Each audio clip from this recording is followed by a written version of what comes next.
Dear brother and sister, please, we have come here to listen the Holy Quran. Please don't round here and there. Please come here and sit down.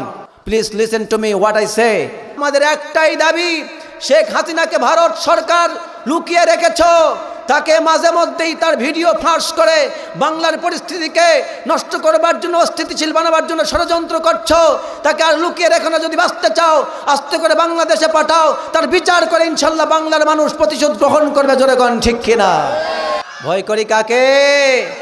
আল্লাহকে ভয় করি বলে বাংলাদেশে 2000 কলিজার টুকরা তরুণ ছাত্ররা আন্দোলন করে স্বৈরাচারকে হটিয়ে যদি বাংলার জমিনে নতুন স্বাধীনতা এনে দিতে পারে, ইনশাআল্লাহ আগামী দিনে এই তরুণ দামাল ছেলেরাই একদিন কোরআনের জন্য, তাওহীদ প্রতিষ্ঠার জন্য রাস্তায় নামবে, বাতিলদের বিরোধিতা জানাবে, সমস্ত রাজনৈতিক বাতিল শক্তিকে প্রত্যাখ্যান করে বাংলার জমিনে দ্বীন কায়েমের জন্য আরেকবার প্রয়োজনে রক্ত দেওয়া হবে। জোরে বলেন ঠিক কিনা মুসলমান?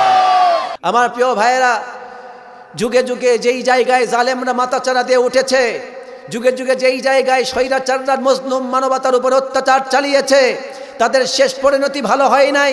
নিজের দেশে তারা ঠাঁই পায় নাই। যেমন করে বাংলার স্বৈরাচার, স্বৈরাচারের বেটি স্বৈরাচার বাংলার জমিনে জায়গা পায় না, জুলুম অত্যাচার করার কারণে, আলেমদের বিরুদ্ধে চলে যাওয়ার কারণে, ইসলামের বিরুদ্ধে চলে যাওয়ার কারণে, কোরআন বিদ্বেষী ভূমিকা পালন করার কারণে। ঠিক তেমনইভাবে সিরিয়ার বাশার আল আসাদ তার নিজের মাতৃভূমিতে থাকতে পারে নাই, মুসলমানদের উপর অত্যাচার করার কারণে, ধর্ষণ, গুম, খুন করার কারণে। আজকে সিরিয়ার মুসলমানরা দেখিয়ে দিয়েছে, মুসলমানরা যদি ঐক্যবদ্ধ হয়ে রাস্তায় নামে, তার ঐক্যবদ্ধ শক্তি দেখে সমস্ত বাতিল শক্তি, জালেম স্বৈরাচাররা লেজ গুটিয়ে পিছনের রাস্তা দিয়ে পালাবে, সাহায্য করার মতো কাউকে পাবে না। জোরে বলেন ঠিক কিনা? আউযু বিল্লাহি মিনাশ শাইতানির রাজীম। বিসমিল্লাহির রহমানির রহিম।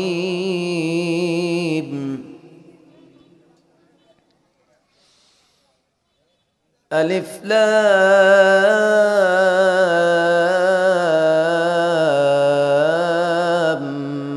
মিম।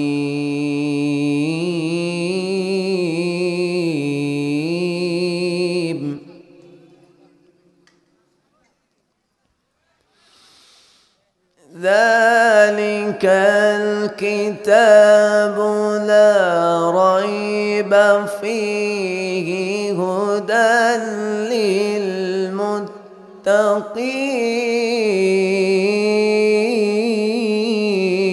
للمتقين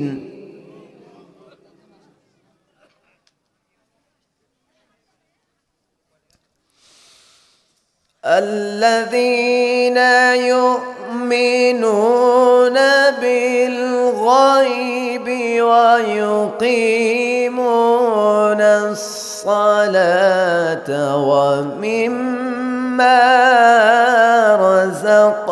رزقناهم ينفقون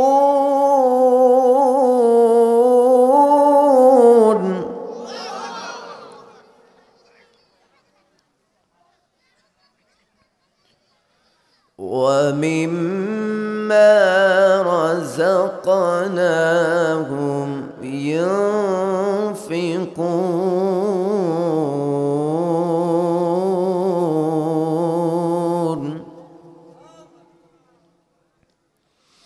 بسم الله الرحمن الرحيم.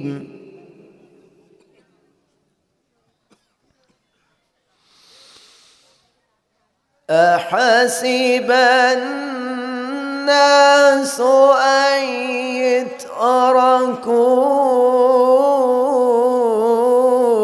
أن يقولوا آمنا وهم لا يفتنون.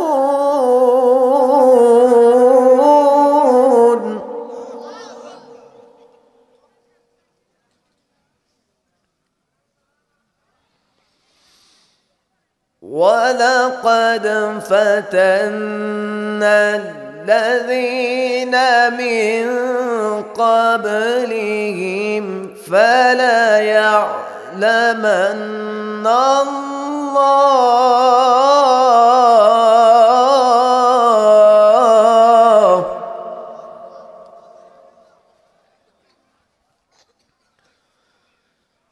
فلا يعلمن الله الذين صدقوا ولا يعلمن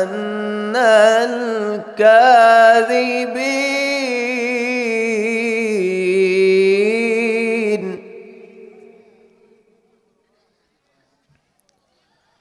أم حسب الذين يعملون السيئات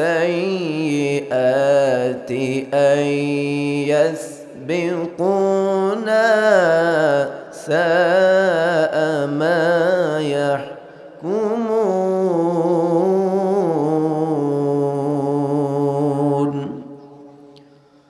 صدق الله العظيم.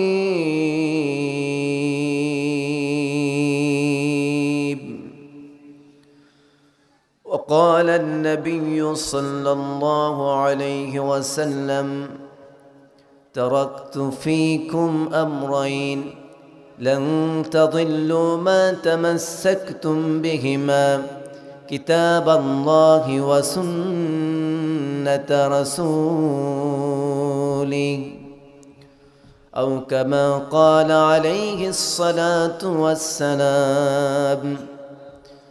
وقال النبي صلى الله عليه وسلم الدنيا سجن المؤمن وجنة الكافر رواه مسلم.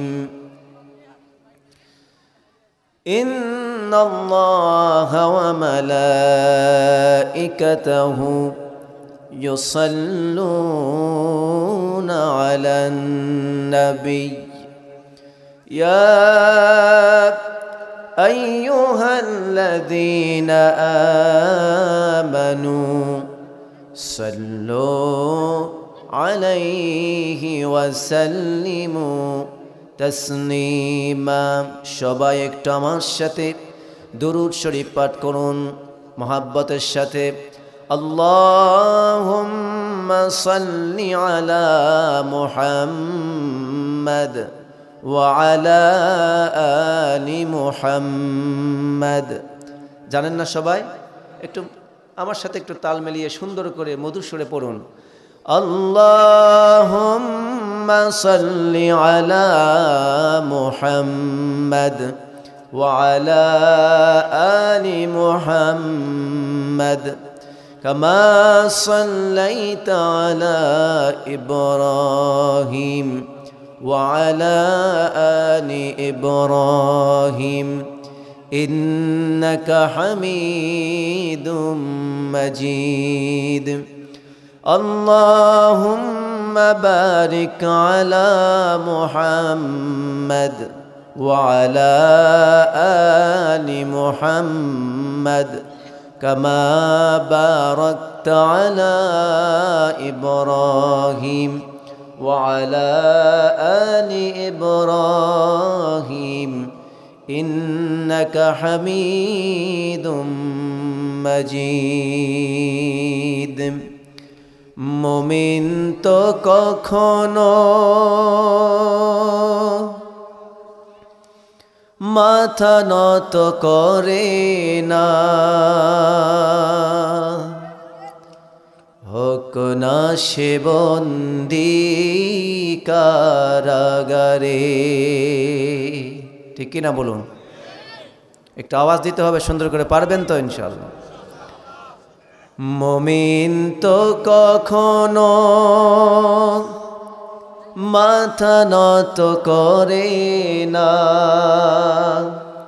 হোক না সে বন্দী কারাগারে। আল্লাহর ভালোবাসা যেই পেয়েছে,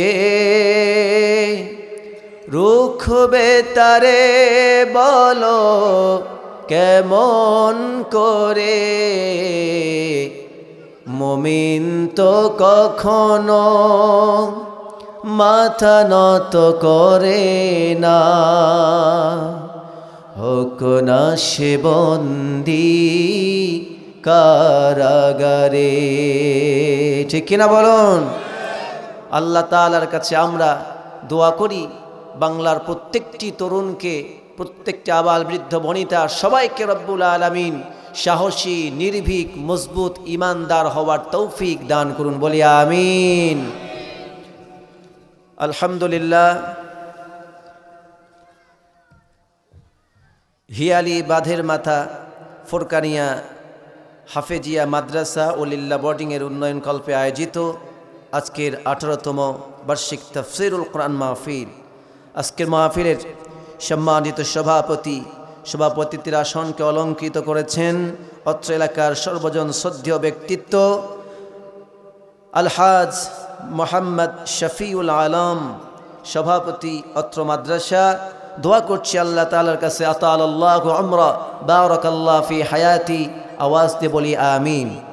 আজকের মাহফিলের প্রধান অতিথি, সকলের পরিচিত জননন্দিত জননেতা জনাব মোহাম্মদ আব্দুল করিম সরকার, সাবেক উপজেলা চেয়ারম্যান সদর ও জেলা আমির বাংলাদেশ জামাত ইসলামী গাইবান্ধা। ওনাকে দোয়া করি রব্বুল আলামিন কোরআনের খাদেম হিসাবে গাইবান্ধা জেলায় একটি নতুন মডেল আল্লাহ রব্বুল আলামিন হিসাবে কবুল করুন, বলি আমিন। আজকের মাহফিলের বিশেষ অতিথি উপদেষ্টা মণ্ডলী, সঞ্চালনায় রয়েছেন মাওলানা মোহাম্মদ রফিকুল ইসলাম, মাহফিল ইন্তেজামিয়া কমিটি এবং এলাকাবাসী সকলের, যাদের নাম আল্লাহ তাআলা আজকের এই পোস্টারে কবুল করেছেন, সবার জন্য প্রাণ ভরে দোয়া করছি আল্লাহ তাআলা তাদের প্রত্যেকের দুনিয়ার জীবন এবং কবরের জীবনকে কোরআনের আলো দিয়ে আলোকিত করে মুনাওয়ার করে দিন, বলি আমিন। আমার প্রিয় ভাইয়েরা, আজকের এই তাফসীরুল কোরআন মাহফিল হিয়ালি বাঁধের মাথা ফুরকানিয়া হাফেজিয়া মাদ্রাসার এই মাঠে আয়োজিত এই কোরআনের মাহফিলে আসতে পেরে আমরা খুশি না বেজার? যারা খুশি হয়েছি আমরা জানি মাহফিলে আসতে পরে খুশি হয় আল্লাহ, আর বেজার হয়, এটা একটু ধীরে বললেন যে, আওয়াজ দিয়ে বলুন, কে বেজার হয়? শয়তান। আমরা কাকে খুশি করতে চাই? নাকি শয়তানকে? আমি জানি আমরা প্রত্যেকে আল্লাহকে খুশি করতে চাই। তাই আলোচনার শুরুতে আমরা বিনয় অবনত চিত্তে শরীরের সমস্ত শক্তি কণ্ঠে এনে মহান মালিক, যে মহান মালিক আজকে আমাদেরকে স্বাধীন বাতাসে আল্লাহ তাআলা খোলা আকাশের নিচে মুক্তভাবে কথা বলবার মতো, প্রোগ্রামের আয়োজন করবার মতো, আলেমদেরকে এক জায়গায় হবার মতো, সমস্ত মুসলমানদেরকে এক জায়গায় হবার মতো, কোনো রকমের বাধা বিপত্তি ছাড়া আজকের এই প্রোগ্রামে আসার, বসার, শোনার এবং বলার তৌফিক দান করলেন। সেই জন্য মহান মাবুদের দরবারে শুকরিয়া আদায় করার দরকার আছে নাকি নাই? তাহলে প্রাণ ভরে একটা শুকরিয়া আদায় করি, বলি আলহামদুলিল্লাহ। রব্বানা লাকাল হামদ হামদান কাসীরান তাইয়িবান মুবারাকান ফি ইয়া রাব্বি লাকাল হামদু কামা ইয়ানবাগি লিজালালি ওয়াজহিক ওয়া আযীমি সুলতানিক। প্রশংসা করলাম কার? আওয়াজ দিয়ে বলুন, প্রশংসা করলাম কার? আল্লাহ রাব্বুল আলামিন, তিনি তার বান্দার প্রতি রহম করুন। আল্লাহর নবী বলেছেন, যারা কোরআনের মাহফিলে আসে কিংবা আল্লাহর দ্বীনের পাহারাদারি করতে গিয়ে এক জায়গায় জমা হয়ে আল্লাহর দ্বীনের পাহারাদারি করতে গিয়ে কেউ যদি ঘুম জেগে চোখ দিয়ে পাহারা দেয়, নবীজি বলেছেন তাহলে তার চক্ষুকে জাহান্নামের আগুন স্পর্শ করবে না। সুবহানাল্লাহ বলতে পারলেন না? প্রিয় ভাইয়েরা, আমরা যারা এসেছি নিশ্চিত আপনারা এই বাংলার জমিনে অবশ্যই ইসলামের পাহারাদার, আর পাহারাদার বলেই কোরআনের কথা শোনার জন্য, ইসলামকে জিন্দা রাখবার জন্য এখনও কোরআনের মাহফিলগুলোতে কোনো টাকা ছাড়া, পয়সা ছাড়া, খাবার ছাড়া নিজের পকেটের টাকা খরচ করে কোরআনের মাহফিলে এসে বসে কোরআনের মাহফিলকে জিন্দা রাখি, দিনকে জিন্দা রাখার চেষ্টা করি। প্রত্যেকেই সেই হিসাবে আল্লাহর দলের এক একজন সৈনিক। জোরে বলেন ঠিক কিনা? সেই জন্য আপনারা যারা ঘুম জেগে আলোচনা শুনছেন, নবীজি বলেছেন আপনাদের চক্ষুকে জাহান্নামের আগুন স্পর্শ করবে না। আওয়াজ দিয়ে বলুন সুবহানাল্লাহ। যারা কোরআনের মাহফিলে বসে, নবীজি বলেছেন যারা 4টি পুরস্কারে ধন্য হয়। 1 নাম্বার, আল্লাহর রহমতের ফেরেশতারা তাদেরকে পরিবেষ্টন করে রাখেন, সুবহানাল্লাহ বলেন। 2 নাম্বার, আল্লাহ রাব্বুল আলামিন তার গায়েব থেকে রহমত নাজিল করতে থাকেন। 3 নাম্বার, আল্লাহ তাআলা এই মাহফিলের ভেতরে যারা হেদায়েতের নিয়তে কোরআন শুনে, দেখবেন সকল ধরনের পেরেশানি দুশ্চিন্তা দূর করে দিয়ে আল্লাহ তাআলা যতক্ষণ এখানে কোরআন শোনা হয় ততক্ষণ পর্যন্ত অন্তরের মধ্যে প্রশান্তি নাজিল করতে থাকেন। 4 নাম্বার, আল্লাহ রাব্বুল আলামিন তার আরশে এই প্রিয় বান্দা বান্দি যারা এসেছে তাদেরকে নিয়ে আল্লাহ রাব্বুল আলামিন আলোচনা করতে থাকেন। একটা আওয়াজ দিয়ে বলুন না। প্রিয় ভাইয়েরা, আজকের এই কোরআনের মাহফিলে আমার সামনে উপস্থিত, আমার ডানে বামে বসা, আকাশের নিচে জমিনের উপর জাতির শ্রেষ্ঠ সন্তান হযরত উলামায়ে কেরাম, আমার সামনে উপস্থিত দিন প্রিয়, ইসলাম প্রিয়, কলিজার টুকরা, স্নেহের কচিকাচা সোনামণিরা, আমার প্রাণপ্রিয় তরুণ যুবকেরা এবং আমার শ্রদ্ধেয় পিতৃতুল্য মুরব্বিয়ানে কেরাম, তোলাবায়ে ইজাম, পর্দার অন্তরালে অবস্থানরতা সতী সাধবী আবেদা সালেহা মা খাদিজাতুল কুবরা রাদিয়াল্লাহু তাআলা আনহার উত্তরসূরি আমার প্রিয় মা এবং বোনেরা, সবাইকে সামনে নিয়ে আরেকবার দোয়া পাবার আশায় সালাম জানাচ্ছি। সবাই জবাব দিবেন আসসালামু আলাইকুম ওয়া রাহমাতুল্লাহি ওয়া বারাকাতুহু। এবার বলুন আপনারা কেমন আছেন? আলহামদুলিল্লাহ। আমার প্রিয় ভাইয়েরা, যে বিষয়টিকে সামনে রেখে শুনতে এসেছি আজকের আলোচনা, সেই বিষয়টার নাম কি? আওয়াজ দিয়ে বলেন, এটার নাম কি? কোরআন। যেই মুহূর্তে কোরআনের আলোচনা শুনতে বসেছি, ঠিক সেই মুহূর্তে ফিলিস্তিনে আমাদের অসংখ্য ভাই বোনকে শহীদ করা হচ্ছে, ঠিক কিনা বলুন? ঠিক যেই মুহূর্তে কোরআনের কথা শুনতে এসেছি, আমরা আজকে বাংলাদেশে গত প্রায় 16টি বছর কোরআনের হক কথাগুলি বলতে পারিনি, আমাকেও স্টেজ থেকে গ্রেপ্তার করে ধরে নিয়ে যাওয়া হয়েছে জেলখানায়। প্রিয় ভাইয়েরা, এটি হলো আমাদের বাস্তবতা। এমনকি বিভিন্ন জেলায় আমার কোরআনের কথাগুলিকে বন্ধ করে দেওয়া হয়েছে। এমনকি আমার নিজের জেলায় আমি কোরআনের হক কথা বলতে পারিনি, বহু জায়গায় মাহফিল বন্ধ করে দিয়েছিল। আজকে স্বাধীন ভূখণ্ডে, স্বাধীন বাংলাদেশে স্বাধীনভাবে আলোচনা করার সুযোগ পেয়েছি।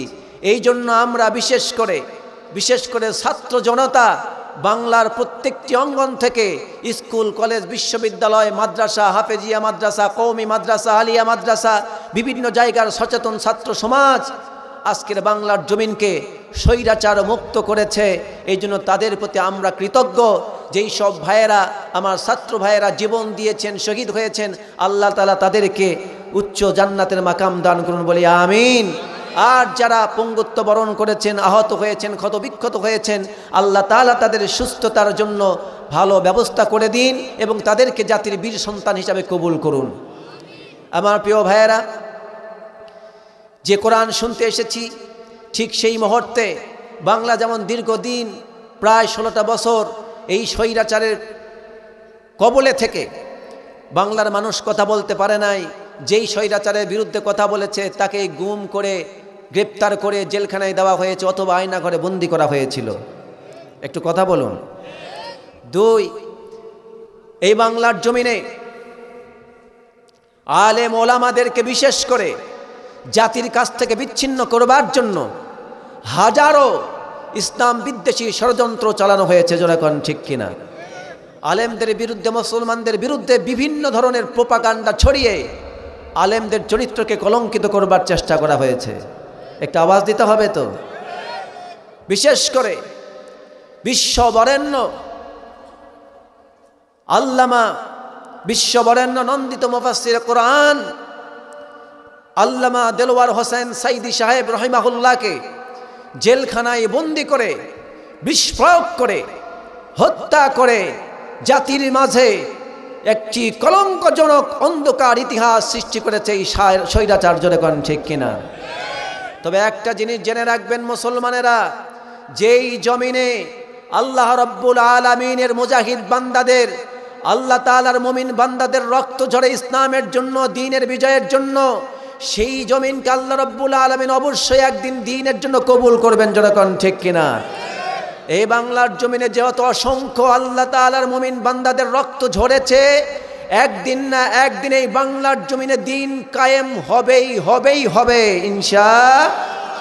সুতরাং ভয় পাওয়ার কোনো কারণ।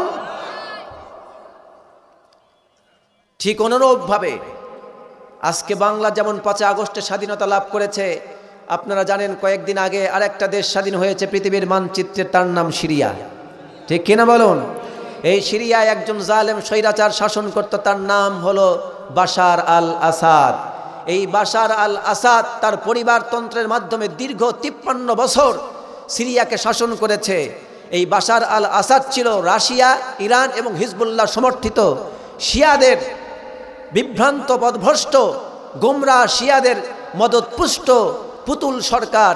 সে মুসলমান নাম ধারণ করে মুসলমানদেরকে অত্যাচার করত। যারাই তার দুঃশাসনের বিরুদ্ধে কথা বলেছে তাদের সে গ্রেপ্তার করে, হত্যা করে, গুম করে, খুন করে, তাদেরকে সে গ্রেপ্তার করে বাংলাদেশের আয়নাঘর নামক সেও একটা আয়নাঘর তৈরি করেছিল। মাটির নিচে তার 3 তলা ঘর ছিল। লক্ষাধিক মানুষকে সেই কারাগারের মধ্যে বন্দি রেখে ধুকে ধুকে মেরেছে। সেই কারাগারের নাম সিদনিয়া কারাগার। ওই কারাগারে মানুষকে তারা জ্যান্ত ধরে নিয়ে গিয়ে অত্যাচার করে ফাঁসি দিয়ে দিত, গুম করে ফেলতো, নির্যাতন করত, মা বোনদেরকে ধরে নিয়ে গিয়ে ধর্ষণ করত, অপমানিত করত, লাঞ্ছিত করত। বলুন নাউযুবিল্লাহ। ওই সিরিয়াতে যেই দিন সিরিয়া বিজয় হয়, সেই দিন সিরিয়ার কারাগার থেকে মুক্তি পেয়ে কয়েকজন লোক বিবৃতি দিয়েছে। কয়েদি বলেছে, আজকে আমাদের প্রায় 43 জনের মতো আজকেই ফাঁসি হওয়ার কথা ছিল। আমরা জানতাম না যে আজকে সিরিয়ার স্বৈরাচার বাশার আল আসাদ এই সিরিয়া পদত্যাগ করে সে অন্য জায়গায় অন্য কোথাও পালিয়ে যাবে। কিন্তু আজকে আমাদের ফাঁসি হওয়ার কথা ছিল, আমরা জানতাম আজকে আমাদের মৃত্যু নিশ্চিত। কিন্তু আল্লাহ তাআলার কি মেহেরবানি, রাখে আল্লাহ মারে কে, মারে আল্লাহ রাখে কে।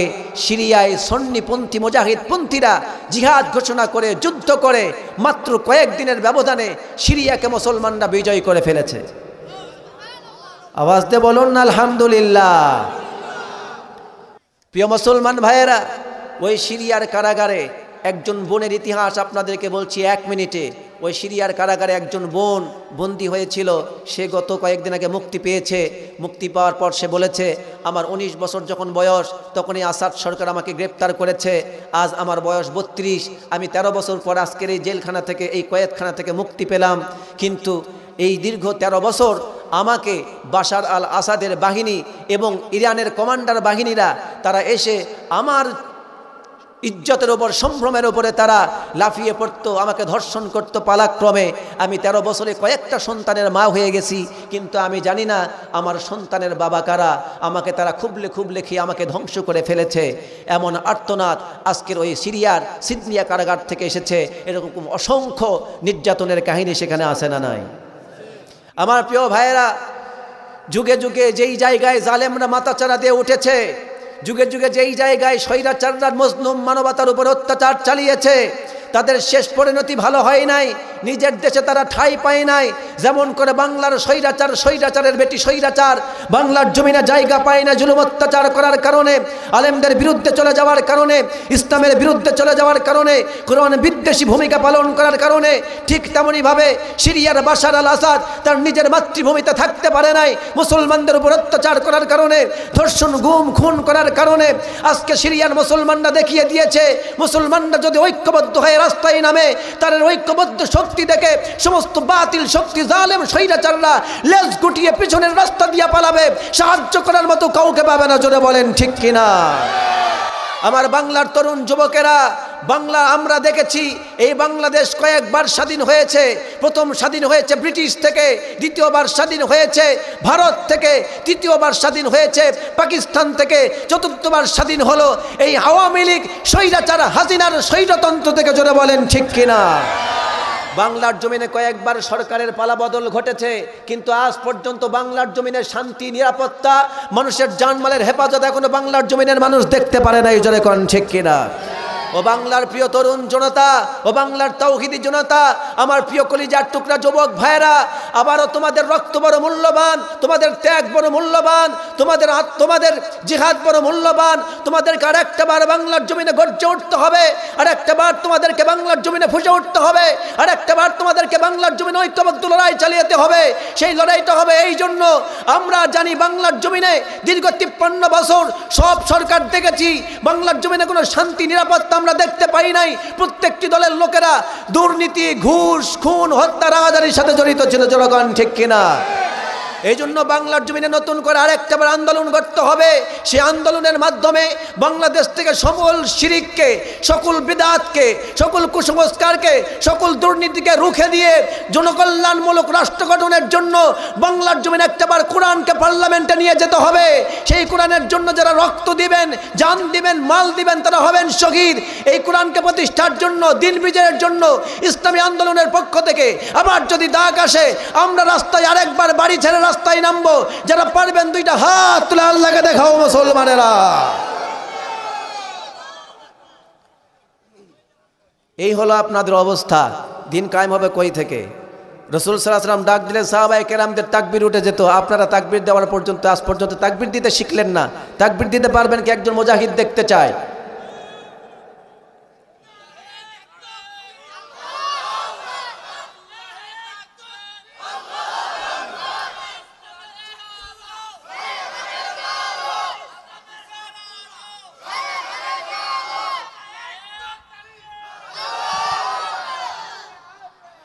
মুসলিম আমি, সংগ্রামী আমি, আমি চির রণবীর, আল্লাহকে ছাড়া কাউকে মানি না। নারায়ে তাকবীর, নারায়ে তাকবীর। ঠিক কিনা বলো?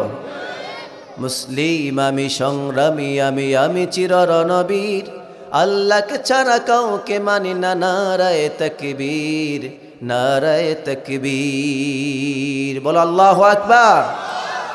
আল্লাহ তাআলা আমাদের এই দিন ইসলামকে আমাদের বাংলার ভূখণ্ডে কবুল করুন, বলি আমিন। আমার প্রিয় ভাইয়েরা, কথা খুব সংক্ষেপ আলোচনা হবে, কারণ আপনারা একটু ডেটে দিয়েছেন। আলোচনা খুব বেশি সময় হবে না। আমরা 1 ঘন্টা বা আমরা সর্বোচ্চ 48টা মিনিট থাকতে পারবো তো ইনশাআল্লাহ? পারবেন তো ইনশাআল্লাহ? একটু হাতটা তোলেন তো সবাই, একটু হাতটা তুলুন সবাই, একটা হাতটা তুলুন, হাত তুলুন সবাই, হাত তুলুন, হাতের মুঠ খুলে ফেলুন। একটু সবাই হাতটা একটু নাড়া দেন এরকম করে। হ্যাঁ, আচ্ছা, এবার একটু হাত এই 2 জায়গায় করুন, এরকম করুন। এবার মুঠ বাঁধুন, একটু খুলুন। 1 2 1 2 1 2। এবার হাতটাও তুলুন, মুঠ বাঁধুন। হাত খুলে রাখলে তো হবে না। আগামীর দিনে যদি কোনো নরেন্দ্র মোদীর কোনো কুলাঙ্গার শয়তান যদি বাংলার জমিনের দিকে চোখ তুলে তাকায়, ওই সব ভারত প্রেমী বাংলাদেশ বিদ্বেষীদেরকে একটা করে চাপায় ঘুষি মারতে হবে। এক ঘুষিতে যেন তার 32টা দাঁত নরেন্দ্র মোদীর গদি গিয়ে পড়ে যায়। ঠিক কিনা বলো? বাংলা নিয়ে ষড়যন্ত্র হচ্ছে, জানেন কিনা আপনারা? আমার প্রিয় ভাইয়ের জন্য প্রস্তুত থাকতে হবে। এই জন্য হাত খুলে রাখলে হবে না, হাত মুষ্টিবদ্ধই রাখতে হবে, শুধু সময় মতো চালাতে হবে। ঠিক কিনা? এবার তাকবীর দিতে হবে, লিল্লাহে তাকবীর। কোরআন সুন্নাহর আলো সংসদে জালো, কোরআন ছাড়া অন্য কিছু মানি না, মানব না। নারায়ে তাকবীর। তোমার নেতা আমার নেতা বিশ্ব নবী মুস্তাফা। নারায়ে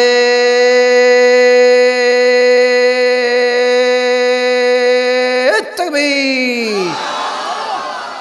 আলহামদুলিল্লাহ বলুন, বলুন আলহামদুলিল্লাহ।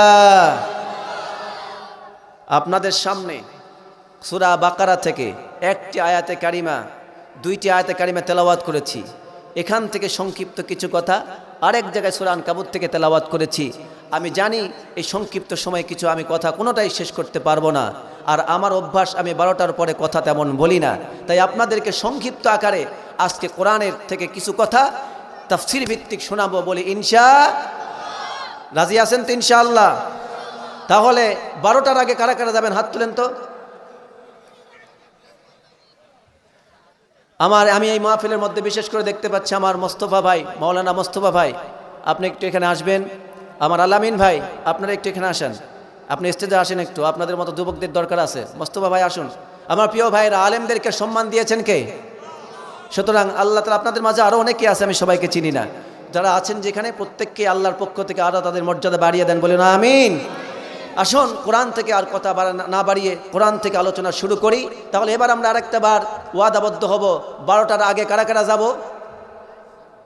যাক, এবার মাথার ব্রেন ঠিক হয়েছে, ফ্রেশ হয়েছে, আলহামদুলিল্লাহ, আমি খুব খুশি হলাম।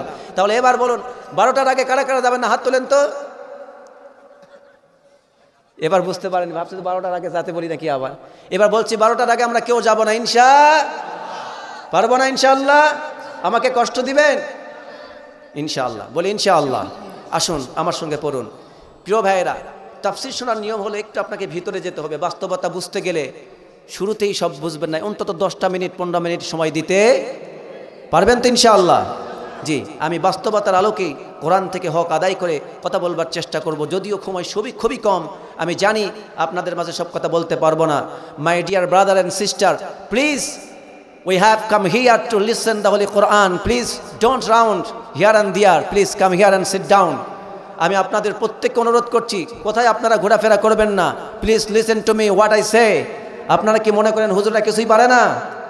পারে কি না হুজুররা সবই পারে, but we can't say. But আমরা সব জায়গায় বলতে পারি না। আমরা চেষ্টা করি মানুষকে দিনের দিকে ডাকার জন্য, ঠিক কিনা বলুন? প্লিজ ভাইরা একটু বসুন। এই জীবনটা খুবই ক্ষণিকের, ঠিক কিনা বলুন? সুতরাং রংধরা যৌবন, এই যুবকেরা শোনো, রংধরা যৌবন জং ধরে শেষ, 1 সেকেন্ডের নাই ভরসা, মরণ ঘাড়ের পরে, বিপুল সম্পদ করিছ জড়, ভোগ বিলাসের তরে, বুলবুলির ন্যায় এসেছিনু হেতায়, বেঁধেছিনু বাসা, বড় মমতায়, সময় হলে শেষ, ছেড়ে পরিবেশ, যেতে হবে সেথায়, নিয়তি যেথায়, ঠিক কিনা বলুন? এই জন্য তুমি যদি পৃথিবীকে চেঞ্জ করতে চাও, if you want to change the world, at first change your self, ঠিক কিনা বলো? যদি পৃথিবীকে পরিবর্তন করতে চাই, আগে কাকে পরিবর্তন করতে হবে? আগে মাই সেলফকে পরিবর্তন করতে হবে, ঠিক কিনা? প্রিয় ভাইয়ের, এই জন্য আজকের মর্নিং শোজ দ্য ডে, সকালটাই বলে দেয় আগামী আজকের দিনটা কেমন যাবে। আপনাদের চোখগুলি, আপনাদের চাউনিগুলি বলে দিচ্ছে আজকের মাহফিল ভালো হবে, বলুন ইনশাআল্লাহ। আসুন কোরআন থেকে একটু কথা বলি, আপনারা একটু আমার প্রতি মনোযোগ দিবেন, আমার সঙ্গে পড়ুন। আউযু বিল্লাহি মিনাশ শাইতানির রাজিম। এই বসো, কথাই বললাম আবার উঠতেছে, বসো বসো। বিসমিল্লাহ গলত করে দিল, ডানে বামে থেকে দিয়ে উঠবে, কথা না বলে কি একটা মসর দিয়ে বসাই দিবে। আমার বাপজার মুরব্বী খুব ভালো, একদম খুব ভদ্র মানুষ, আন্তরিক মানুষ। আমার সাথে এসে শুরুতে এক মনে হয় ছোটো বাচ্চার মতো আমার সাথে সাক্ষাৎ করেছে, আলহামদুলিল্লাহ বলুন। যেমন নুরানি চেহারা, আল্লাহ তাআলা তাকে কবুল করুন, বলি না আমিন। বসুন, বলুন আউযু বিল্লাহি মিনাশ শাইতানির রাজিম, বিসমিল্লাহির রাহমানির রাহিম, আলিফ লাম মিম। হলো না আরেকটু জোরে, আরেকবার, আলিফ লাম মিম। হরফে মুকাত্তাআত, এই শব্দটা সাধারণ শ্রোতাদের একটু বুঝতে কঠিন হবে। আপনাদের জন্য এই কথাটা নয়, এটা শুধু আলেমদের জন্য, যারা কোরআন বোঝে তাদের জন্য বলছি, খুবই সংক্ষিপ্তভাবে বলছি। আমার প্রিয় ভাইয়েরা, এই শব্দটাকে বলা হয় হুরুফে মুকাত্তাআত, বিচ্ছিন্ন অক্ষর, বিচ্ছিন্ন বর্ণমালা। কোরআনে কারিমে রব্বুল আলামিন এই ধরনের অনেক শব্দ কোরআনের বিভিন্ন সূরার মধ্যে আল্লাহ পাক দিয়েছেন, যেমন তাসিন মিম, ইয়াসিন, কফ, হামিম, তাহা, কাফ, ইয়া আইন, সাদ।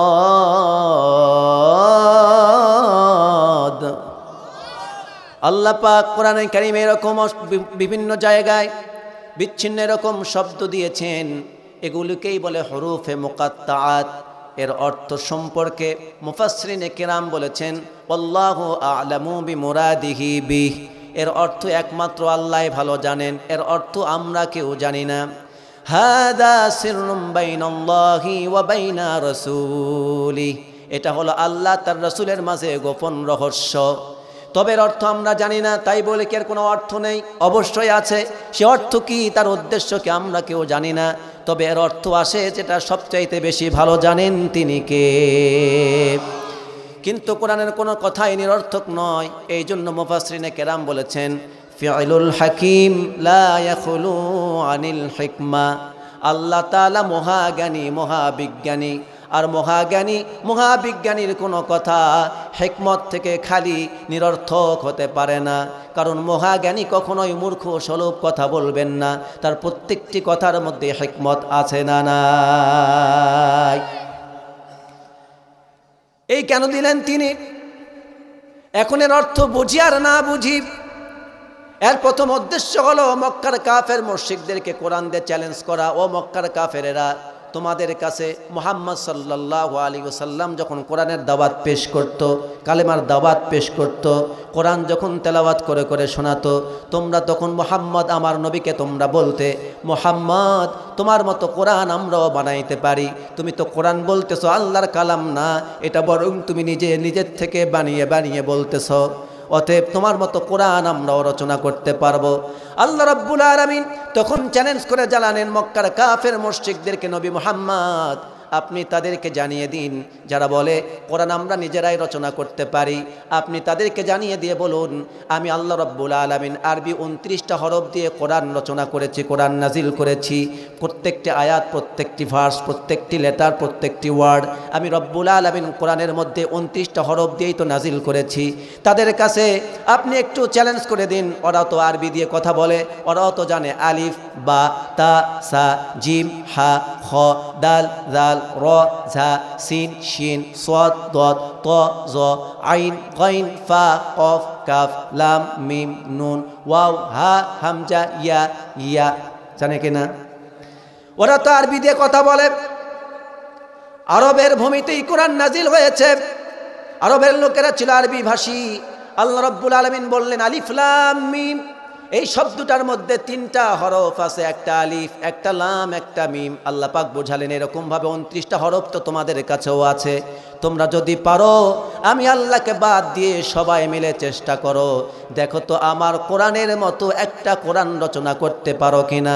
2, তোমরা তো এটা পারবেই না, যদি নাও পারো তাহলে অন্তত এতটুকুন বলো আমি আলিফ লাম মিম যে শব্দটা ব্যবহার করেছি এর অর্থ তোমরা একটু বের করে চেষ্টা করে বলো তো এর অর্থ কি হবে, আমি আল্লাহ ছাড়া একটু বের করে দেখা। মক্কার সমস্ত কাফের মুশরিকদেরকে চ্যালেঞ্জ দেওয়া হলো, এক, এই আলিফ লাম মিম 3টা হরফ আছে, এরকম 29টা হরফ তোমাদের কাছেও আছে, যদি পারো এই আরবি হরফগুলি দিয়ে কোরআনের মতো একটা কোরআন রচনা করে আনো। আমি জানি কোরআন তো পারবেই না, তাহলে কোরআনের 10টা সূরা রচনা করো, যদি তাও না পারো একটা সূরা করো, একটাও যদি না পারো একটা আয়াত করো, ইন্না আ'তাইনাকাল কাউসার, যদি তাও না পারো এই আয়াতের পরে কোন আয়াত যুক্ত হতে পারে এমন একটা গবেষণা করে আয়াত নিয়ে এসো। ওরা এটাও নিয়ে চিন্তা গবেষণা করে বলল লাইসা হাযা মিন কালামিল বাশার, কাবার চত্র লিখে দিয়ে গেল। মক্কার বড় বড় কবি সাহিত্যিক বলল, ও মুহাম্মদ আমরা দিনের পর দিন মাসের পর মাস চিন্তা গবেষণা করে রিসার্চ করে অ্যানালাইজ করে আমরা দেখলাম যে কোরআনের মতো কোরআন রচনা করা সম্ভব নয়। আমরা কাফেরের মুশরিকরা কবি সাহিত্যিকরা স্বীকৃতি দিলাম এ কোরআন মানুষের রচনা নয়, এ কোরআন বেশক আল্লাহর কালাম। চিৎকার দিয়ে বলেন আল্লাহু আকবার। 2 নম্বর, তোমরা তো কোরআন রচনা করতে পারলেন না, তাহলে এবার আত্মসমর্পণ করো, সারেন্ডার করো, প্লিজ ডোন্ট টক। কথা বলছে কি? আমার মা বোনেরা প্লিজ কিপ সাইলেন্ট, আপনারা একটু নীরব থাকুন, একটু কথা কম বলুন, আপনাদের আওয়াজ এখানে চলে আসতেছে। প্লিজ আমার প্রিয় ভাইয়েরা একটু লক্ষ্য করুন। 2 নম্বর, তাদেরকে বলা হলো যে তোমরা তো এটা পারলে না, তাহলে তোমরা সারেন্ডার করো। কি করো? আপনি যা করতে গিয়েছেন তা যদি করতে না পারেন আত্মসমর্পণ করার দরকার আছে না নাই? আল্লাহ বলছেন কোরআন তো রচনা করতে পারলে না, তাহলে আত্মসমর্পণ করো, মানে মুসলমান হয়ে যাও, তাছাড়া জাহান্নাম তোমাদের জন্য রেডি করা আছে, জাহান্নামের তোমরা খড়ি হয়ে যাবে। চিৎকার দিয়ে বলুন নাউযুবিল্লাহ। যাদের হেদায়েত ছিল কপালে তারা হেদায়েত পেয়ে গেল, যেমন আবু বকর, যেমন আলী, যেমন ওসমান, যেমন আপনার বেলাল, খাব্বাব, সুমাইয়া, ইয়াসার, এরকম অসংখ্য সাহাবায়ে কেরাম রাদিয়াল্লাহু আলাইহিম আজমাইন ইসলাম কবুল করে মুসলমান হয়ে গেলেন। আর যাদের কপালে হেদায়েত ছিল না, যেই দেশে কোরআন নাজিল হলো, আবু বকর, ওমর, ওসমান, আলী, বেলাল, খাব্বাব, সুমাইয়া, ইয়াসার রাদিয়াল্লাহু আনহুম, তারা ইসলাম কবুল করে মুসলমান হয়ে গেল। ওই একই জায়গায় কোরআন শুনে আর একদল গোমরা হয়ে গেল, আবু লাহাব, আবু জেহেল, উতবা, শাইবা। চিৎকার দিয়ে বলুন ঠিক কিনা? তারা কোরআনের বিরোধিতা শুরু করলো। আল্লাহ বলছেন বিরোধিতা করে লাভ নাই, প্রথম চ্যালেঞ্জে ঠকে গেছো, এবার যদি পারো তাহলে কোরআনের আলিফ লাম মিম এর অর্থটা বের করে দেখাও। তার অর্থ খুঁজতে গিয়েও অবাক হয়ে গিয়ে বলল এর অর্থ বের করা আমাদের পক্ষে সম্ভব নয়। আল্লাহ বললেন তাহলে আত্মসমর্পণ করো, কোরআনের কাছে আসো, কোরআন কি বলে সেটা গ্রহণ করো, মুসলমান হয়ে যাও, আল্লাহর জান্নাতের ভিতরে ঢুকে যাও, আল্লাহর গজব থেকে, আযাব থেকে নিজেকে রক্ষা করো, দুনিয়া এবং আখিরাতের মুক্তি পেয়ে তোমরা ধন্য হয়ে যাও। চিৎকার দিয়ে বলুন মারহাবা। যার কপাল ভালো সে হেদায়েত পেয়ে যায়, যার কপাল খারাপ তার কপালে হেদায়েত নাই। আমার প্রিয় ভাইয়েরা, এবার আমার ছোট্ট করে আপনাদের কাছে একটা প্রশ্ন, বলুন তো আমাদের মাঝে এমন অনেক লোক আছে যারা বলে আমরা কোরআন বুঝি না, কোরআন পারি না, তাই বলে কি আমাদের কাজ কোরআনকে অস্বীকার করা না স্বীকার করা? কোরআনকে বিশ্বাস করা না অবিশ্বাস করা? বিশ্বাস করা। এই জন্য আল্লাহ রাব্বুল আলামিন কোরআনে কারিমে সুন্দর করে জানিয়েছেন, والراسخون في العلم يقولون آمنا به كل من عند ربنا وما يذكر إلا أولو الألباب।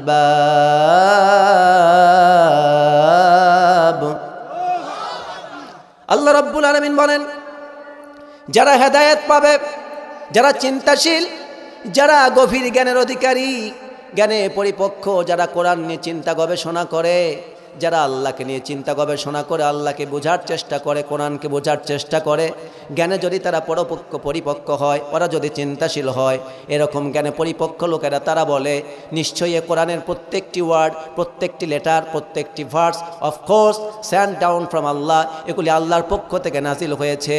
অতএব আমরা বিশ্বাস করছি, আমরা কোরআনের কথা বুঝি আর না বুঝি, এটা আল্লাহর কালাম, এটা বিশ্বাস করার নাম হলো ঈমান। ঠিক কিনা বলুন? এই কোরআনের কথা তারা বিশ্বাস করে। এই জন্য রব্বুল আলামিন বলেন যারা জ্ঞানী, উলুল আলবাব যারা, কোরআন তাদের জন্য উপদেশের কিতাব, তাদের জন্য হেদায়েতের কিতাব। আমি আপনাদের প্রত্যেকের কাছে অনুরোধ করব, সেই জন্য আমার মুসলমান ভাইয়েরা, কোরআনের অর্থ বুঝি আর না বুঝি, বোঝার তো চেষ্টা অবশ্যই করব, কিন্তু যদি বুঝতে নাও পারি, কিন্তু কখনোই কোরআনের প্রতি বিরূপ মন্তব্য করা যাবে না। যদি কোরআনের একটা শব্দের প্রতি আপনি বিরূপ মন্তব্য করেন, সঙ্গে সঙ্গে ঈমান হারা হয়ে যাবেন, বেঈমান কাফের হয়ে আল্লাহ তাআলার হাসরের ময়দানে উঠে জাহান্নামে চলে যাওয়া লাগবে। জোরে কোন ঠিক কিনা? আমি খুবই সংক্ষেপে প্রথম শব্দের ব্যাখ্যা শেষ করলাম, বুঝেছেন তো? এবার আল কোরআনের ডাক এসেছে, আল কোরআনের ডাক এসেছে, ছুটে আয় সকলে মিলে, আইরে নবীন আইরে প্রবীণ, ছুটে আয় পতাকা তলে। আল কোরআনের ডাক এসেছে, ছুটে আয় সকলে মিলে, আইরে নবীন আইরে প্রবীণ, ছুটে আয় পতাকা তলে। আল্লাহ কবুল করুন, বলেন আমিন। এরপর আল্লাহ পাক বলছেন যালিকাল কিতাবু লা রাইবা ফীহি হুদাল লিল মুত্তাকিন।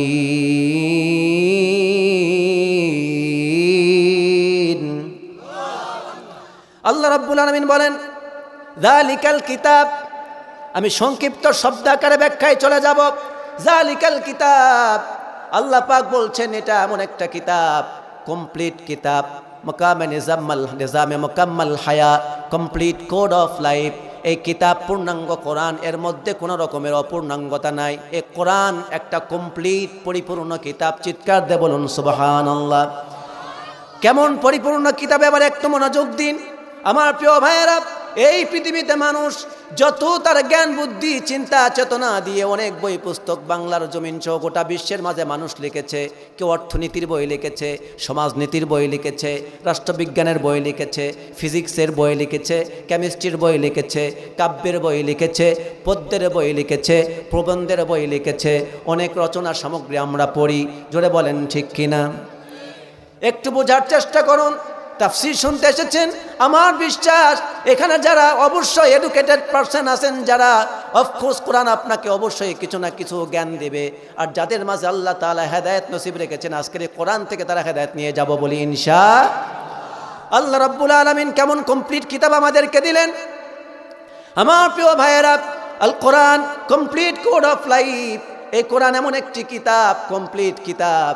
আপনি যদি দুনিয়ার কোনো মানুষের তৈরি করা রচনা করা বই পড়েন, যেমন ধরুন আপনি যদি সমাজবিজ্ঞানের বই পড়েন, বলুন তো সমাজবিজ্ঞানের বই পড়লে সেখানে কি অর্থনীতির কোনো সাজেশন পাবেন নাকি? যারা শিক্ষিত ভাই একটু আওয়াজটা সুন্দর করে দেন না, আমি কি ভুল কথা বলেছি? সমাজবিজ্ঞানের বই পড়লে কি অর্থনীতির জ্ঞান পাবেন? আপনি যদি অর্থনীতির বই পড়েন তাহলে সেখানে কি রাষ্ট্রনীতির জ্ঞান পাবেন নাকি? আবার রাষ্ট্রনীতির বই পড়লে সেখানে আপনি কি রসায়ন কোনো জ্ঞান পাবেন? আবার রসায়ন বই পড়লে কি আপনি ফিজিক্সের জ্ঞান পাবেন নাকি? আপনি এইভাবে অঙ্কের বই পড়লে যেমন বাংলার জ্ঞান পাবেন না, আর বাংলা সাহিত্য পড়লে যেমন অঙ্ক সূত্র না জানলে অঙ্ক করতে পারবেন না, অনুরূপভাবে আপনার পৃথিবীতে যত মানুষ বই লিখেছে, কারো লেখা বই একটা নির্দিষ্ট বিষয়ের উপরে লেখা। কারো বই দুনিয়ার মানুষের জন্য সম্পূর্ণ কিতাব নয়, কমপ্লিট নয়। একটা বই, প্রত্যেকের বই, সেই বইটা থাকে অপূর্ণাঙ্গ, যে কোনো একটা বিষয়ের উপর লিখিত। কিন্তু আল্লাহ রাব্বুল আলামিন বলেন, আমার বান্দারা, আমি তোমাদেরকে এমন একটা কিতাব দান করেছি, গোটা দুনিয়ার সূচনা লগ্ন থেকে শুরু করে আজ পর্যন্ত যত বই পুস্তক মানুষ রচনা করেছে, প্রত্যেকটা বই পুস্তক পড়লে পরে একটা বই পড়লে আর একটা বইয়ের জ্ঞান পাওয়া যায় না। কিন্তু তোমরা যদি কোরআনটা তেলাওয়াত করো, কোরআনটা যদি বোঝার চেষ্টা করো, দুনিয়ার সমস্ত বই পড়লে যে জ্ঞান হবে না, একটা কোরআন শুধু একখানা কিতাব যদি তুমি ভালো করে পড়তে পারো, অর্থ যদি বুঝতে পারো, তুমি অর্থনীতি বুঝতে পারবে, সমাজনীতি বুঝতে পারবে, রাজনীতি বুঝতে পারবে, চুক্তিনীতি বুঝতে পারবে, সন্ধিনীতি বুঝতে পারবে, যুদ্ধনীতি বুঝতে পারবে, সমাজ বিজ্ঞান বুঝতে পারবে, ফিজিক্স বুঝতে পারবে, কেমিস্ট্রি বুঝতে পারবে, স্রষ্টাকে চিনতে পারবে, নবীকে জানতে পারবে, তোমার জীবনের পর শেষ পরকাল ঠিকানা কোথায় সেটাও জানতে পারবে, দুনিয়ায় তোমার লক্ষ্য উদ্দেশ্য কি বেঁচে থাকা সেটাও তুমি জানতে পারবে। এমন একটি কিতাব, কমপ্লিট কিতাব। গোটা দুনিয়ার বই সব এক জায়গায় করে পড়লেও যদি যদি তুমি জ্ঞান অর্জন করো, সেই জ্ঞানটা তোমার পরিপূর্ণ হবে না, নির্ভুল হবে না। কিন্তু কোরআন যদি একটা কিতাব তুমি যদি শুরু থেকে শেষ পর্যন্ত আদ্য প্রান্ত পড়তে পারো, 1 নম্বর নির্ভুল জ্ঞান পাবে, 2 নম্বর সব জ্ঞান আল্লাহ পাক একটা কিতাবের মধ্যে সিন্ধুর বিন্দুর মধ্যে সিন্ধু ঢুকিয়ে দিয়েছেন। চিৎকার দিয়ে বলুন আল্লাহু আকবার। আরেকটা আওয়াজ দিয়ে বলুন আল্লাহু আকবার। এই কোরআন এমন একটি কিতাব, এর বিন্দুর মধ্যে আল্লাহ পাক সিন্ধু ঢুকিয়ে রেখেছেন। এই কোরআন যদি আপনি পড়েন তাহলে ঝিনুকের মধ্যে আল্লাহ রাব্বুল আলামিন গোটা সমুদ্রকে সন্নিবেশিত করে একটা মালার মতো করে গেঁথে রেখেছেন। একটা মাত্র কিতাব পড়বেন, দুনিয়ার সব জ্ঞান আল্লাহ পাক এখানে দিয়ে রেখেছেন। দুনিয়া আপনি কোথায় কি করবেন, আপনার লক্ষ্য উদ্দেশ্য কি, আপনার বেঁচে থাকা কেন, আপনি পরকালে মরার পর কোথায় যাবেন, ঠিকানা কোথায় হবে, কি কাজ দুনিয়ায় করবেন, প্রত্যেকটি কথা আল্লাহ পাক কোরআনে বলেছে কি বলে নাই? আওয়াজ দিয়ে বলুন আছে কি নাই? একটু চিৎকার দিয়ে বলুন তো আল্লাহু আকবার। এই কোরআনকে আজকে আমাদের কাছ থেকে দূরে সরাবার জন্য আজকে মুসলমানরা যখন মসজিদে মসজিদে, মাদ্রাসায় মাদ্রাসায়, আজকে স্কুল কলেজের ছাত্র সংখ্যা যখন কমে যেতে শুরু করেছে, আজকে তখন বাতিল স্বৈরাচারেরা, বাতিল পন্থীরা, মুশরিক বেঈমানদের সাথে হাত মিলিয়ে মুনাফিক বেঈমানেরা কোরআন থেকে বাংলার মুসলমানদেরকে দূরে সরাবার জন্য হাজারো ষড়যন্ত্র বাংলার জমিনে করে যাচ্ছে। জোরে কোন ঠিক কিনা? এরা প্রচার করে কোরআন হলো সে কালে, কোরআন সেই মধ্যযুগের কিতাব, এটি ব্যাকডেটেড কিতাব, এটা বর্তমানে আপডেট নয়, এটা চলে না, এটা এখন মানা যাবে না। কোরআন সেকালের কিতাব, কোরআন হলো বড় বড় কিতাব, এর আইন এখন বর্তমানে চলে না। অতএব তারা কোরআনকে ব্যান করতে চায় অঘোষিতভাবে, তারা প্রকাশ্যে বলে না, কিন্তু কাজে কর্মে প্রত্যেকটি জায়গায় কোরআনকে তারা প্রত্যাখ্যান করে রেখেছে। আওয়াজ দিয়ে বলুন ঠিক কিনা। আজকে একটু তাকায় দেখুন, বিচার ব্যবস্থায় কোরআন নাই, আছে? অফিস আদালতে, কোর্ট কাছারিতে, বঙ্গভবনে, স্কুল কলেজে, বিশ্ববিদ্যালয়ে যতটুকুন আছে, হাফেজিয়া মাদ্রাসায়, কওমি মাদ্রাসায়, আলিয়া মাদ্রাসায়, বাকি আর কোনো জায়গায় কোরআন, ঠিক কিনা বলুন। এই বদমাইশেরা জানে, এই বদের হাড্ডিরা জানে, এই দুর্নীতিবাজ কোরআন বিদ্বেষীরা জানে, মুসলমানরা যদি কোরআন পড়ে মাদ্রাসায় গিয়ে, মাদ্রাসায় যদি আপডেট করা হয়, এরা যদি কোরআনের শিক্ষা পেতে থাকে, তাহলে বাংলার জমিনে আমাদের নেতৃত্ব, কর্তৃত্ব, আমাদের দুর্নীতি, সব আমাদের জুলুম মানুষের সামনে ফাঁস হয়ে যাবে। এই জন্য তারা চায় কিভাবে মুসলমানদেরকে কোরআন থেকে বিমুখ করা যায়। এই জন্য বাংলার তরুণ যুবকদেরকে তারা রাজনৈতিক লাঠিয়াল বাহিনী হিসাবে ব্যবহার করে। কোরআনের পরিবর্তে রাজনৈতিক প্রত্যেকটি দলের ম্যানিফেস্টোনে দেখবেন, তাদের ম্যানিফেস্টোনের মধ্যে, তাদের ইশতেহারের মধ্যে নামাজের কর্মসূচি নাই, কোরআনের কর্মসূচি নাই, জিহাদের কর্মসূচি নাই, কোরআন পড়ার কর্মসূচি নাই, নামাজের কর্মসূচি নাই, রোজার কর্মসূচি নাই, মানুষ যাতে করে হালাল হারাম মেনে চলতে পারে এমন কোনো কর্মসূচি নাই। যত কর্মসূচি আছে সব দুনিয়া পূজারীর, জোরে কোন ঠিক কিনা। কথা কি বোঝাতে পারতেছি আপনাদেরকে? আমার প্রিয় ভাইয়েরা, এবার আপনাদেরকে আমি ছোট্ট করে বলবো, তাহলে কোরআন একটা অপূর্ণাঙ্গ কিতাব না পরিপূর্ণ কিতাব? আওয়াজ দিয়ে শুনতে চাই, আরো একটা আওয়াজ দিয়ে বলুন। কোরআন পরিপূর্ণ কিতাব। আল্লাহ রাব্বুল আলামিন কেমন পরিপূর্ণ কিতাব একটু খেয়াল করুন আমার প্রিয় ভাইয়েরা। এই কোরআনের মধ্যে সব কিছু আছে না নাই? আওয়াজ দিয়ে বলুন, আছে না নাই? এই কোরআনের ভিতরে আল্লাহ পাক সব কিছু বলে দিয়েছেন, কিন্তু একটা জিনিস কোরআনের মধ্যে নাই, তা হলো ভুল নাই। জোরে বলেন কি নাই? কিন্তু ভুল বাদে কোরআন আল্লাহ পাক সব খুলে খুলে বর্ণনা করে দিয়েছেন। চিৎকার দিয়ে বলুন সুবহানাল্লাহ। এবার আমি আপনাদের মাঝে একটু রাজনৈতিক দৃষ্টিভঙ্গিটা চেঞ্জ করে দিতে চাই, রাজি আছেন না নাই? আল্লাহ রাব্বুল আলামিন রাজনীতি, অর্থনীতি, সমাজনীতি, যুদ্ধনীতি, চুক্তিনীতি, আন্তর্জাতিক নীতি সব কিছুর ব্যাপারে কোরআনে কি বলতেছেন একটা আয়াত কোট করে নিয়ে যান। আল্লাহ রাব্বুল আলামিন বলছেন, ওয়ানাজ্জালনা আলাইকাল কিতাবা তিবয়ানাল লিকুল্লি শাই ওয়া হুদাও ওয়া রাহমাতাও ওয়া বুশরা লিল মুসলিমিন। আল্লাহ রাব্বুল আলামিন বলেন, নবী আপনার উপরে যে কোরআন আমি অবতীর্ণ করেছি, এই কোরআনের ভিতরে আমি রব্বুল আলামিন সব কিছু খুলে খুলে বর্ণনা করেছি, তিবিয়ান করে দিয়েছি। যদি মানুষ এই কোরআনকে আপ টু বটম মেনে নেয়, এ টু জেড মেনে নেয়, ifs and down, open and secret সব কিছু যদি গ্রহণ করে, কোরআন যদি পড়ে, কোরআন যদি বোঝে, কোরআন অনুযায়ী আমল করে, তাহলে এই কোরআন তার জন্য হেদায়েত, এ কোরআন তার জন্য রহমত, এ কোরআন তার জন্য জান্নাতের সুসংবাদদাতা হয়ে যাবে। আওয়াজ দিয়ে বলুন সুবহানাল্লাহ। এবার ছোট্ট করে প্রশ্ন বলুন তো, কোরআনের ভিতরে আমি যে বললাম, আল্লাহ বললেন, এ নবী আপনার উপর যে কোরআন অবতীর্ণ করেছি তার ভিতরে সব খুলে খুলে বর্ণনা করেছি, তাহলে এবার আওয়াজ দিয়ে বলুন তো, কোরআনের সব মানুষের জন্য যা প্রয়োজন তা আছে না নাই? আওয়াজ দিয়ে বলতে হবে, আছে না নাই? শুধু অর্থনীতিটা নাই। ধর একটু আওয়াজ দিয়ে বলেন, আপনারা বলবেন, থাকলে বলবেন আছে। অর্থনীতি, রাজনীতি, আসতে বলেন শুনবে। কোরআনের রাজনীতি করলে আপনাকে বলবে মৌলবাদ, জঙ্গিবাদ। আছে না নাই জিকির করার লোক? কোরআনে সমাজনীতি আছে না নাই? বিচার নীতি, বাণিজ্য নীতি সব তো কোরআনে আছে, ঠিক কিনা বলো? কিন্তু তবুও কপাল পোড়া মুসলমান আমাদেরকে ধোঁকা দিয়ে বোকা বানিয়ে তারা আমাদেরকে কোরআনের রাজনীতি থেকে দূরে সরাই রেখেছে। কারণ আবু জেহেল জানতো মুহাম্মদ সাল্লাল্লাহু আলাইহি ওয়াসাল্লাম যে কোরআনের দাওয়াত মক্কায় দিচ্ছে, এই কোরআন তিনি যদি মক্কায় প্রতিষ্ঠা করতে পারেন, তাহলে আমি আবু জেহেলের নেতৃত্ব থাকবে না, আমার সুদের ব্যবসা থাকবে না, আমার ঘুষের ব্যবসা থাকবে না, আমার নারীর পতিতার ব্যবসা থাকবে না, আমার নিশার বারের, মদের বারের ব্যবসা থাকবে না, মানুষের সাথে আত্মসাৎ করার ব্যবসা আমার থাকবে না, সব জুলুম নীতি আমার বন্ধ হয়ে যাবে। অতএব যেখানেই পারো কোরআনের আলোচনা মুহাম্মদ করবে, যেখানে কোরআন প্রতিষ্ঠার কথা বলবে, সেখানে 144 ধারা দিয়ে কোরআনের মাহফিলকে বন্ধ করে দাও। ঠিক কিনা?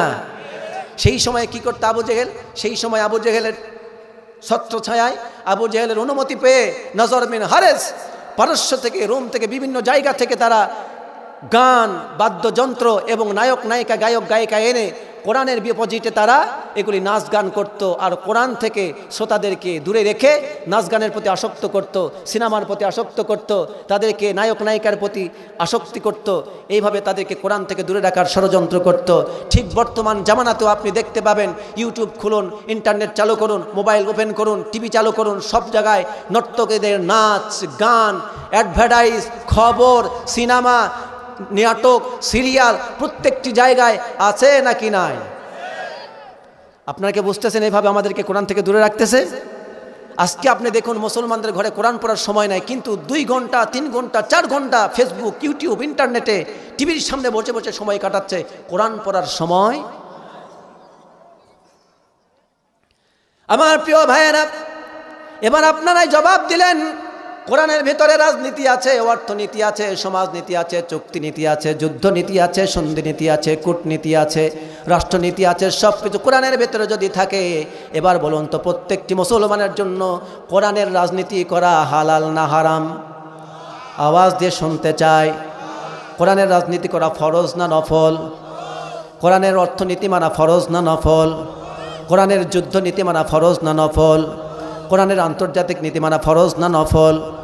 এতদিন পর্যন্ত বাংলার জমিনে যারা ইসলামের রাজনীতি যারা করে, সেটা চরমোনাই হতে পারে, জামাত ইসলাম হতে পারে, হেফাজত হতে পারে, খেলাফত মজলিস হতে পারে, যারা ইসলামের রাজনীতি করেছে এযাবৎ পর্যন্ত ইসলামের রাজনীতিকে যারা জঙ্গিবাদ বলে, মৌলবাদ বলে গালি দিয়ে ইসলামের রাজনীতিকে যারা নিষিদ্ধ করেছিল, পক্ষান্তরে তারা ইসলামের রাজনীতি নিষিদ্ধ করার অপরাধে, ইসলামের রাজনীতি নিষিদ্ধ করার কারণে তারা পক্ষান্তরে কোরআনকেই তারা নিষিদ্ধ করে দিয়েছে। জোরে কোন ঠিক কিনা? আর এইভাবে যারা দীর্ঘদিন কোরআনকে নিষিদ্ধ করে, ইসলামের রাজনীতিকে নিষিদ্ধ করে যারা নিজেদেরকে মুসলমান বলে পরিচয় দেয়, আমি তাদেরকে কাফের বলতে পারি না, কিন্তু এতটুকুন বলতে পারি, নিঃসন্দেহে নিশ্চিত তারা সলিড, খাঁটি, স্পেশাল, পিওর, একদম মুনাফিক, জালেম। জোরে বলুন ঠিক কিনা? এইভাবে যারা কোরআনকে নিষিদ্ধ করে দিতে পারে, কোরআনের রাজনীতিকে নিষিদ্ধ করে দিতে পারে, দিন কায়েমের আন্দোলনকে নিষিদ্ধ করে দিতে পারে, এমন জালেমদের পক্ষে থাকা কোনো মুসলমানের জন্য এক মুহূর্তের জন্য জায়েজ নয়। আওয়াজ তুলে বলুন ঠিক না ব্যাঠিক? যারাই বলে ইসলামে ভাই অর্থনীতি রাজনীতি নাই, যারাই বলে ইসলামে ভাই অর্থনীতি রাজনীতি নাই, তারাই হলো খোদারি দুশমন, তারাই হলো, আওয়াজ দিয়ে বলেন, তারাই হলো, আরো জোরে, তারাই হলো মুনাফিকের দল। চল মুজাহিদ চল, চল মুজাহিদ চল, চল মুজাহিদ চল, ইসলামের ওই ঝান্ডা নিয়ে চল মুজাহিদ চল, চল রসুলের দল। বলুন আমিন। সেই রসুলের দলে, কোরআন প্রতিষ্ঠার আন্দোলনে, কোরআন বিজয়ের আন্দোলনে, আল্লাহর জমিন আল্লাহর দিন কায়েমের আন্দোলনে, খিলাফত আলা মিনহাজিন নবুওয়াত কায়েমের আন্দোলনে আমাদেরকে যুক্ত থাকার দরকার আছে না নাই? হাতটা তুলে একটু তাকবীর দেন, লিল্লাহে তাকবীর, লিল্লাহে তাকবীর, লিল্লাহে তাকবীর। দিন ইসলাম, দিন ইসলাম, দিন ইসলাম, দিন ইসলাম, আল কোরআনের আলো সংসদে জালো, ইসলামের শত্রুরা, ইসলামের শত্রুরা আজকের মাহফিল, লিল্লাহে তাকবীর।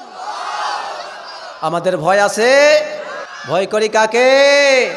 আল্লাহকে ভয় করি বলে বাংলাদেশে 2000 কলিজার টুকরা তরুণ ছাত্ররা আন্দোলন করে স্বৈরাচারকে হটিয়ে যদি বাংলার জমিনে নতুন স্বাধীনতা এনে দিতে পারে, ইনশাআল্লাহ আগামী দিনে এই তরুণ দামাল ছেলেরাই একদিন কোরআনের জন্য, তাওহীদ প্রতিষ্ঠার জন্য রাস্তায় নামবে, বাতিলদের বিরোধিতা জানাবে, সমস্ত রাজনৈতিক বাতিল শক্তিকে প্রত্যাখ্যান করে বাংলার জমিনে দ্বীন কায়েমের জন্য আরেকবার প্রয়োজনে রক্ত দেওয়া হবে। জোরে বলেন ঠিক কিনা মুসলমান? আয়ুব করেছে শোষণ, মুজিব দিয়েছে ভাষণ, জিয়া কেটেছে খাল, এরশাদ করেছে নানান তাল, সব দল দেখা শেষ, আগামীর দেশ আলেম ওলামার বাংলাদেশ, আগামীর দেশ। আওয়াজ দিয়ে বলুন ঠিক কিনা? আমরা আল্লাহকে ছাড়া কাউকে ভয়, আল্লাহ আমার প্রভু, আমার নাহি নাহি ভয়, ঠিক কিনা? আল্লাহ আমার প্রভু, আমার নাহি নাহি ভয়, আমার নবী মুহাম্মদ যাহার তারিফ জগতময়, ঠিক কিনা? ইসলাম আমার ধর্ম, মুসলিম আমার পরিচয়, আমার নাহি নাহি ভয়, ঠিক কিনা? আল্লাহ আমার প্রভু, আমার নাহি নাহি ভয়, ইসলাম আমার ধর্ম, কোরআন আমার ডঙ্কা, আমার নাহি নাহি ভয়, ঠিক কিনা? ভয় করি কাকে? যারা আল্লাহকে ভয় করে গোটা দুনিয়া তাকে ভয় করে। কথা বললেন না যে? বলুন, আল্লাহ, যারা আল্লাহকে ভয় করে তাকে দেখে গোটা দুনিয়া ভয় করে। জন্যই তো আপনাদেরকে জঙ্গি বলতো, আপনাদেরকে মৌলবাদ বলতো, আপনাদেরকে রাজাকার বলতো, আপনাদেরকে যুদ্ধ অপরাধী বলতো, আপনাদেরকে চেতনাই রাজাকার বলতো, ছাত্রদেরকেও রাজাকার বলে গালি দিয়েছে। কারণ ছাত্ররা বুঝে গিয়েছিল বাংলাদেশ নিয়ে ভারত ষড়যন্ত্র করছে। ছাত্ররা বুঝে গিয়েছিল এই বাংলার জমিনে যেই স্বৈরাচার বসেছিল সে ভারতের প্রেতাত্মা ছিল। জোরে বলেন ঠিক কিনা? বাংলার আলেমদেরকে একটার পর একটা কতল করছে, বাংলার ইসলামী আন্দোলনের সিপাহ সালারদেরকে একটার পর একটা শহীদ করে দিয়েছে। এইভাবে তারা বুঝতে পেরেছিল এইভাবে একটা একটা করে বাংলাদেশের মেধাকে শূন্য করে দেওয়া হচ্ছে, বাংলাদেশের রাজনীতিবিদদেরকে ধ্বংস করে দেওয়া হচ্ছে। এই বাংলাদেশকে তারা ভারতের কাছে বিক্রি করে দিতে চেয়েছিল। গোটা বাংলাদেশটা মূর্তির সংস্কৃতিতে গোটা বাংলাদেশটাকে নিমজ্জিত করেছিল। সব জায়গায় শুধু বাপের পূজা, বাপের পূজা, বাপের পূজা, বাপের পূজা, ঠিক কিনা বলো মুসলমান?